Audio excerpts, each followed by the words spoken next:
Hello and welcome to the GW4 Generator Fund webinar. I'm Sarah Louise Dietz and I'm the Building Communities Manager at GW4. This slide is an introduction to the GW4 Alliance, but the bulk of this webinar will be taking you section by section through the generator application form, highlighting what we want to see and pointing out common pitfalls. You can skip straight to a specific section of the webinar using the navigational links below. I particularly recommend you listen to section 11 on costs, as this is where most problems arise. The next slide has some key web links and email addresses, which I will talk through now. The application form and full guidance for the Generator Fund can be found at that top web address, gw4.ac.uk/generator-fund. Please refer to the generator guidance before watching this webinar, especially Annex 2 of the guidance, which contains top tips for completing the form. Any questions you have after watching this webinar and reading the guidance, please send to communities@gw4.ac.uk. We are providing you with some previous successful applications for your reference.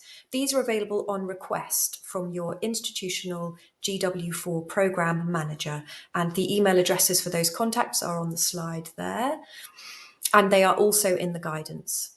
You can also request the past examples by emailing communities@gw4.ac.uk.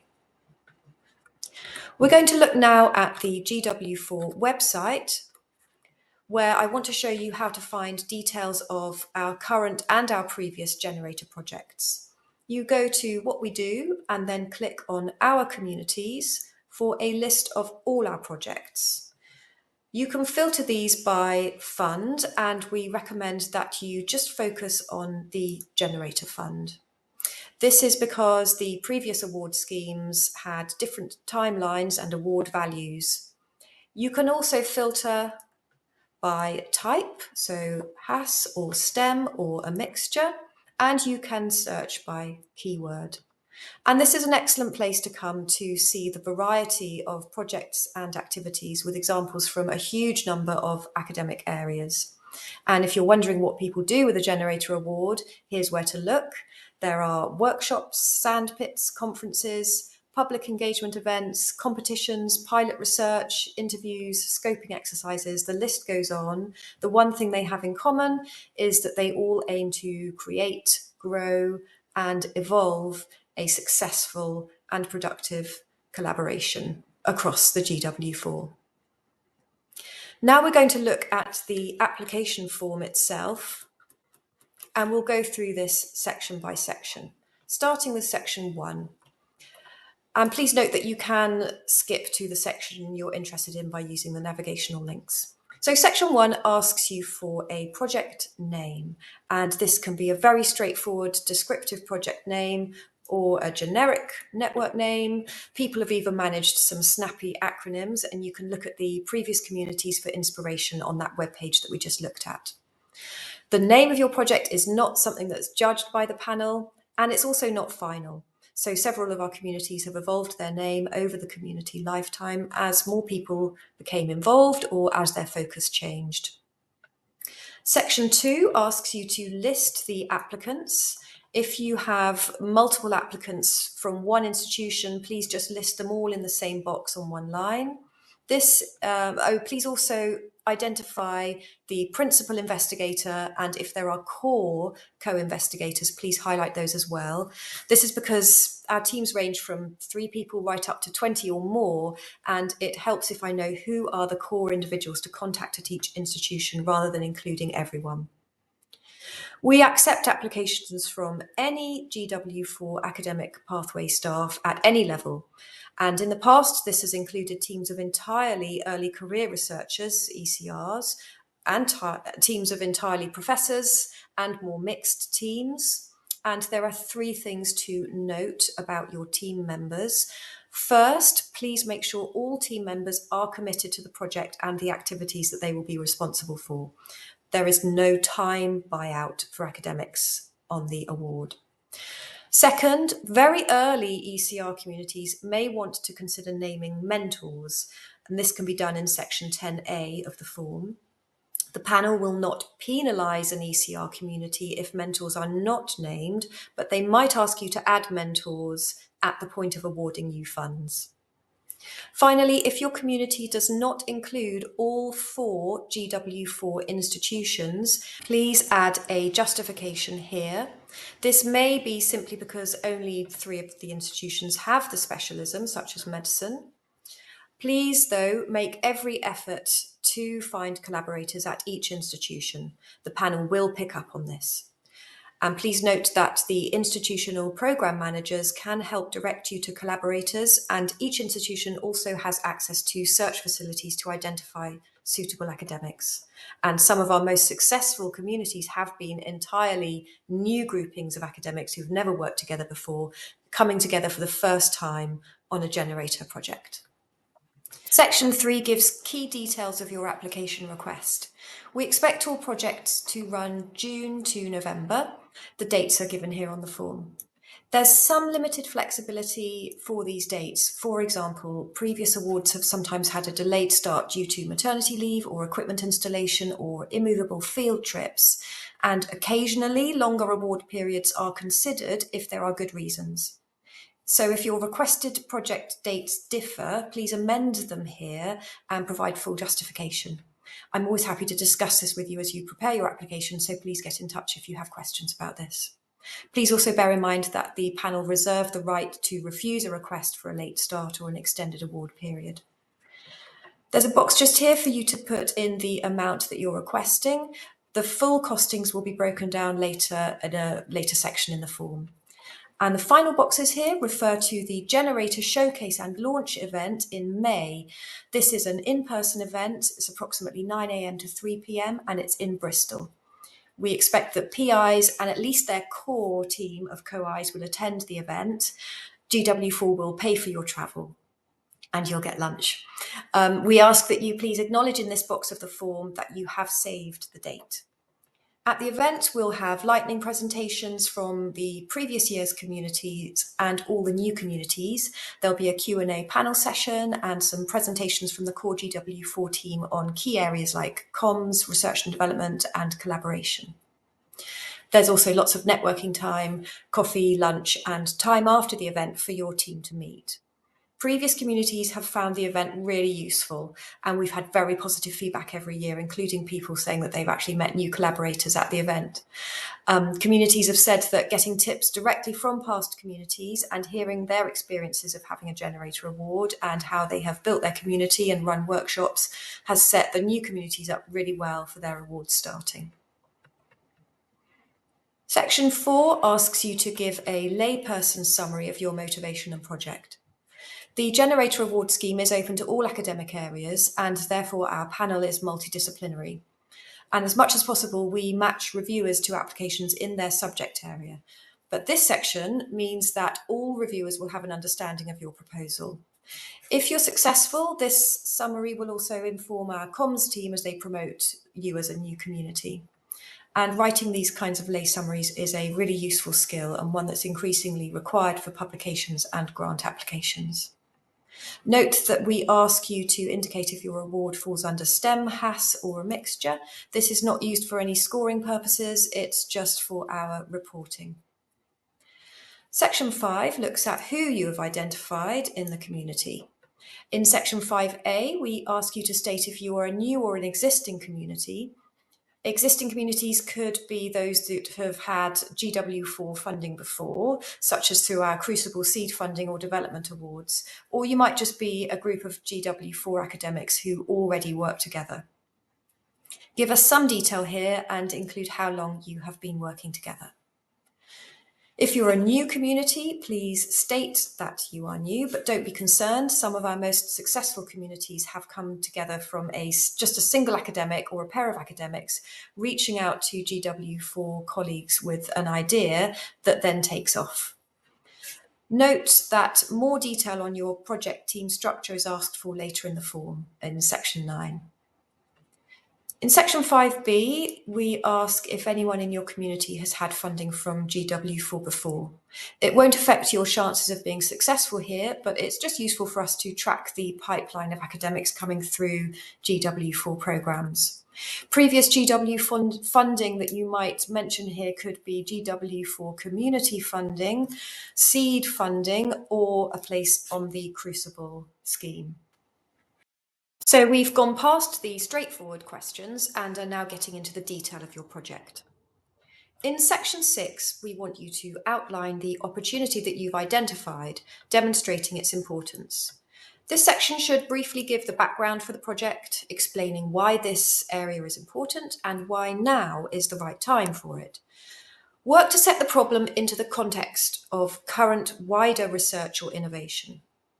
Then outline your project focus. The details will come later. Here, put down your key aims that you will be addressing.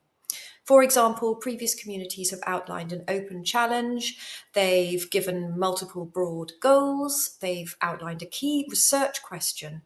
Crucially, they've made sure that these are relevant and justified in the context of the specific project proposal.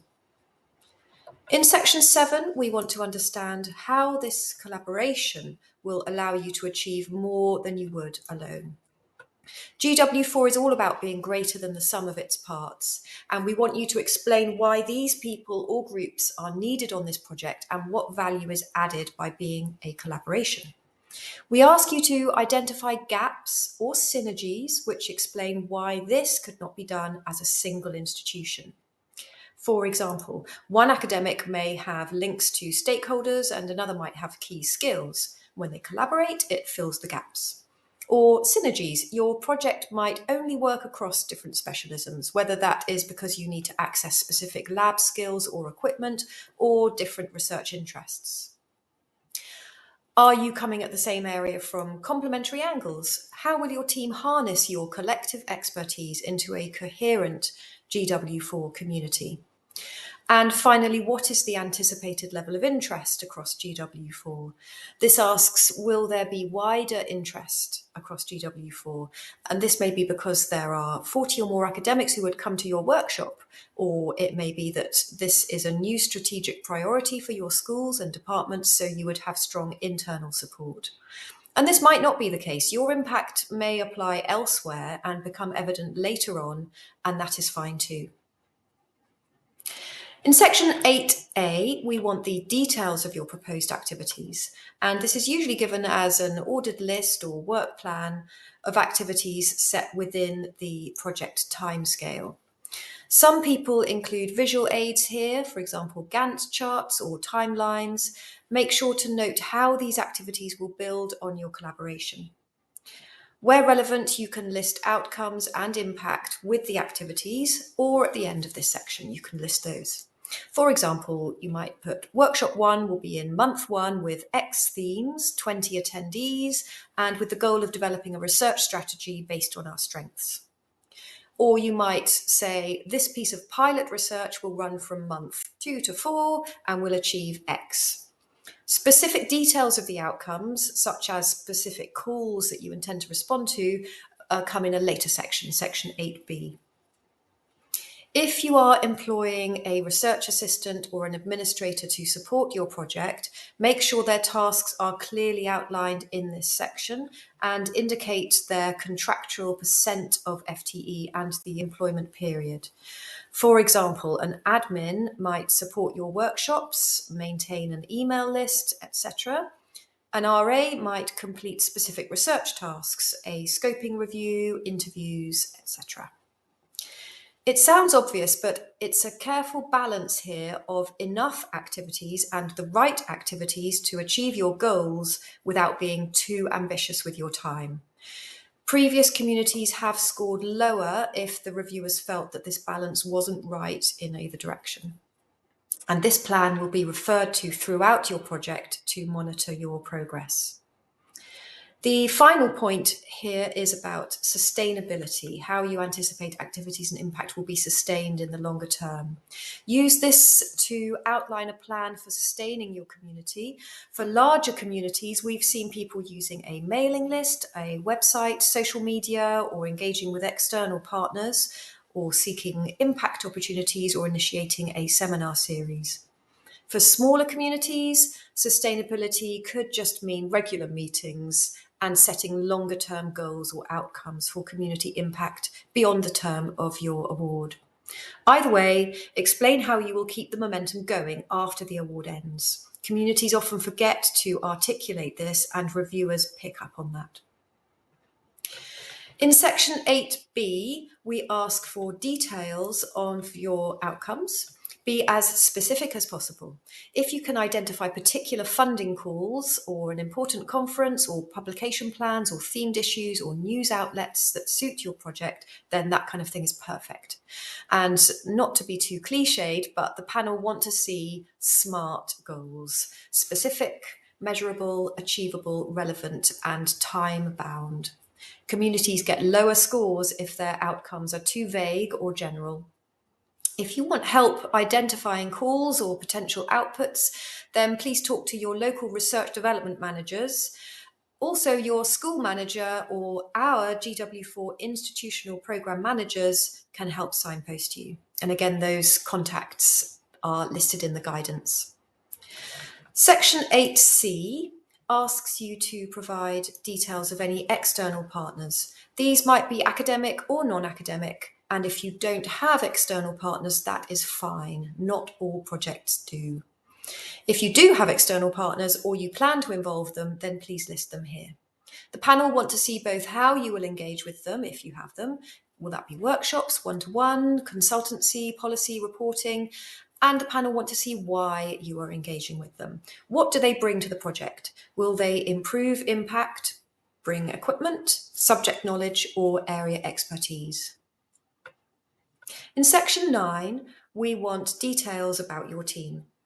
This should include their experience and track record. For ECR communities, this may be weaker, but this is understood by the panel.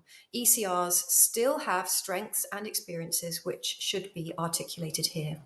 Every community should explain how the team will work in terms of roles and responsibilities, who will lead and why. Are different work packages or activities assigned to different individuals, and why? What strengths and knowledge does each person bring, and how are you leveraging these to achieve your goals? If any key external partners are a core part of the team, please include them in this discussion of team structure and strengths. Section 10 is just for communities that include ECRs somehow. You don't have to include ECRs, but we do encourage it if possible. In section 10A, please indicate if the PI or core team members are ECRs themselves, or if your community will encourage ECRs to join your activities, for example, as workshop delegates, then please state this here. In section B, you can elaborate on the support that your community will give to ECRs. If you are a completely ECR-led community, you could name a mentor here. You could identify training opportunities for yourselves or highlight how just the act of leading and supporting this project will develop new skills like facilitating, grant writing, report writing. Or maybe you build ECR engagement into your events, inviting ECRs to give presentations, to display posters at your events, or to take part in networking. Or perhaps you include specific funding for ECRs at events or in pilot projects. Section 11 is the last big section, costs. Please do listen to this section. We require a detailed breakdown of your project costs, and this should be developed and approved with your local finance teams or your local research office. Note there is a box to tick here to confirm that you have followed the approval process correctly for your institution. Generator-funded projects can have budget at multiple institutions, but we do encourage budget to be held at just one institution where possible. If you do split your budget across institutions, be aware that finance require that costs at the COI institutions should only be for workshop expenses, staff salaries, and lab or research expenses. If there's any confusion over this, please get in touch. Please do not just put £3,000 on travel or £2,000 on venue. This is not properly or accurately costed, and you will have the application returned to you, and I will ask that you redo the section to avoid criticism from the panel. So, running down these different types of costs, the first is costs for travel and subsistence, and note that this should only be held at the lead institution. Anyone from the other institutions can still claim for their travel and subsistence, but those claims have to go through the lead institution. So for the purposes of filling in the form, please roughly work this out. So for example, at an event, give a cost per person and an expected number of attendees. External speakers and facilitators. Some people use a facilitator for their workshops or an illustrator for events to record what's happened. We can give you recommendations. Please get accurate quotes where possible. Venue. Venues are often provided free of charge by institutions, so there may be no cost here. And please note that if you're using expensive venues, then this expense needs to be justified. The panel have flagged value for money as an issue in the past. Administration and research assistant support. If you have an RA or an administrator or a technician being employed on the project, please give the expected grade and spine point and percentage of FTE and the number of months of employment, and calculate the total based on these. Just giving a vague £5,000 on an RA is not good enough, and I will have to return the application for clarification. Other, for example, people have given prizes for or claimed lab costs, transcription costs, reward for surveys, design costs, website setting up costs. If you want to check that a cost would be allowed, please get in touch. I frequently have to send back applications for clarifications on costs. There's not enough detail, or the totals are incorrect, or the costs are inaccurately allocated to COI institutions. I'm always happy to answer questions as you write the application, and I'd much rather you got in touch earlier rather than right on the deadline. In section 12, we ask for EDI information. This is to be given by the PI only and is voluntary. We only use this for monitoring purposes. It is anonymized, it is never connected to your application, and it's not connected to any contact details. Also, it is appropriately aggregated before being presented anywhere. If you have any concerns or questions about this, please come to me. In section 13, we have a few statements about data protection and how we process them and how we use the information on the form. Again, if you have any questions, please come to me. And finally, section 14, please don't forget to sign and date the form before you submit it. The submission should go to communities@gw4.ac.uk by midnight on the night of the closing date, which for the 6th round, when this was filmed, is Monday, the 3rd of February 2025. Please double check your application form and the website if you're watching this for a later round, as the date will probably be different. So finally, I'm very happy to answer questions at communities@gw4.ac.uk. So please do email me to discuss your application or any queries you have related to the scheme. Thank you for watching this webinar. I look forward to seeing your applications, and I wish you all the very best with your projects.